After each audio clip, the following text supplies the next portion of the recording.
itu gimana caranya untuk menuntaskan itu? Karena anggaran ini pasti 81 triliun. Nah, yang kedua, Pak Erik, 61, nggak cukup kan?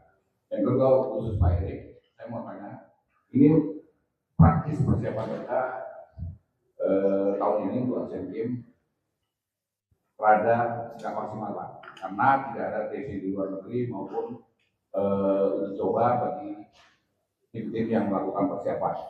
Dan mereka mengeluh bukan hanya mengeluh tapi memuji juga terobosan Pak Erik. Mereka menagih janji, bisa nggak di tengah dua waktu ini masih ada uji coba yang mereka perlu lakukan untuk dipenuhi.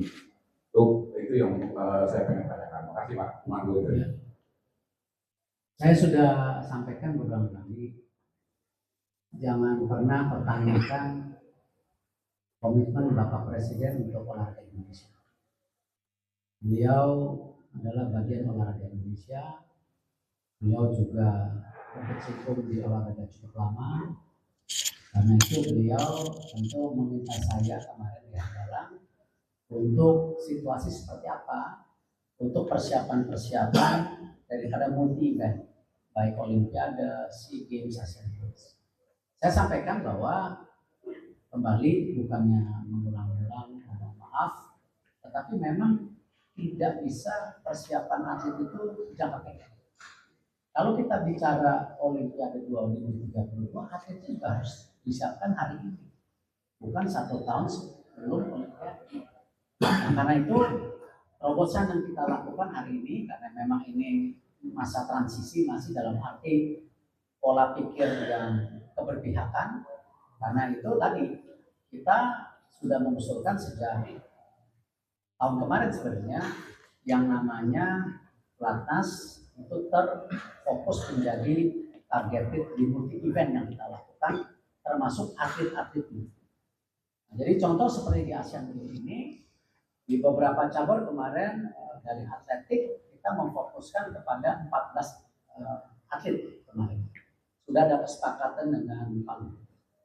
Apakah perlu tambah? Perlu, tapi tunggu tentu hasil dari kebijakan yang terakhir. Apakah ada pelonggaran dana yang sedang dibintangi dari Kemenq, itu kurang lebih yang Platnas yang 100 lebih.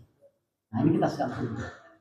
Nah, tetapi insya Allah yang tahun depan sudah ada tuh anggaran Platnas titik-titik sesuai dengan skenario yang dipahami Bapak Presiden bahwa Platnas ini harus jangka panjang. Nah ini yang kita masih coba berjibaku. Mudah-mudahan kemarin juga saya ketemu Komisi 10 ya, dan saya juga menyentuh hati Kemenq untuk berikan kesempatan terbaik kepada para atlet yang selama ini sudah menyebarkan bendera merah putih. Dan ini di waktu-waktu krusial ini ya kalau bisa ada pelonggaran. Tetapi apakah ditanya Platnasnya berhenti? Tidak, tapi kita fokus kepada atlet-atlet yang memang berpotensi. Padahal di olahraga itu selain berpotensi, kita harus punya pendanaan buat atlet masa depan. Nah ini kan harus jadi sebuah kesatuan program, walaupun dananya terpisah. Jadi, tapi apapun, kemarin kita sudah bertemu dengan para pimpinan cabur, semangat. Ya, dan kita targetnya tentu mesti realitas. Kurang lebih 4 emas.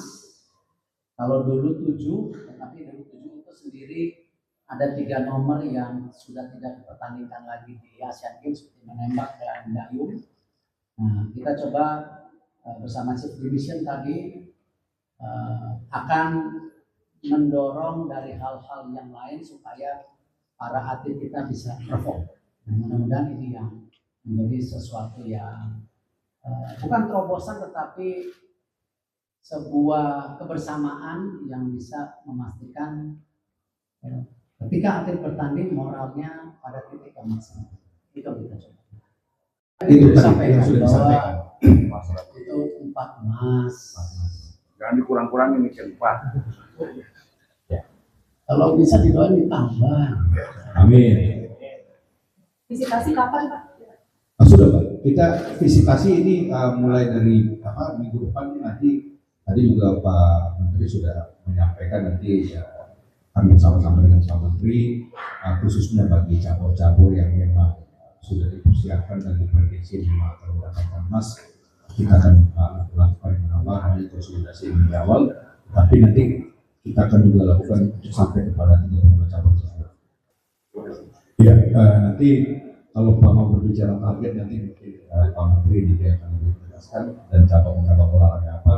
Tapi kami dari kemarin tadi juga sudah diberikan arahan catatannya berkaitan memang mengenai penganggaran itu tadi Pak Menteri sudah sampaikan bahwa ini secara APBN ada 61 miliar yang dipersiapkan. Kita akan memaksimalkan fokus itu memang untuk keberadaan para atlet dan cabang olahraga dan maupun tim ofisialnya.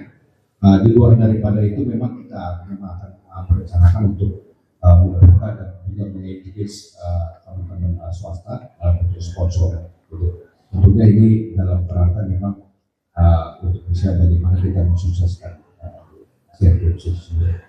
Satu tantangan yang paling utama berkaitan kebetulan memang ini kota yang ditetapkan adalah Nagoya dan Aichi, bukan ibu kota daripada Jepang di Tokyo.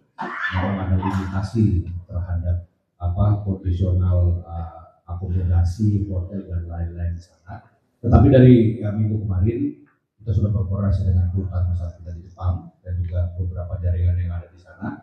Dan dalam minggu ini kita akan mendirikan tim advance untuk mengecek berkaitan terhadap kesiapan terhadap tempat-tempat venue maupun tempat-tempat akomodasi nanti keberadaan para atlet dan ofisial di sana. Itu yang pertama. Mengenai penerbangan, kita hari Jumat kami akan ketemu dengan Dirut dan direksi-direksi Garuda. Kita akan prioritaskan kita punya armada maskapai nasional untuk bisa mensupport itu. Mudah-mudahan nanti di hari Kamis, di hari Jumat tersebut dia bisa ada suatu gambaran yang baik. Karena di Nagoya sendiri itu ada juga airport di sana. Jepang sendiri yang terdekat itu selain Nagoya ini ada airport dan di situ ada Osaka. Tentunya nanti kita akan coba sizing secara maksimal terhadap keberadaan penerbangan, akomodasi dan lain-lain. Tapi kami tadi sudah melaporkan kepada Pak Menteri juga bahwa komitmen kami nanti akan memastikan yang terbaik khususnya bagi para atlet untuk sampai kedatangan sehingga para atlet dan juga disupport oleh para ofisial itu memang benar-benar bisa fokus maksimal dalam melaksanakan pertandingan. Anggarannya anggaran juga udah cukup. Ini saya ini bukan kaleng-kalengan, ini wamen investasi dan hilirisasi. Langsung koordinasi dengan Dubes, dengan multinational company Garuda. Makasih. Siap. Loh, katanya cuma satu tadi.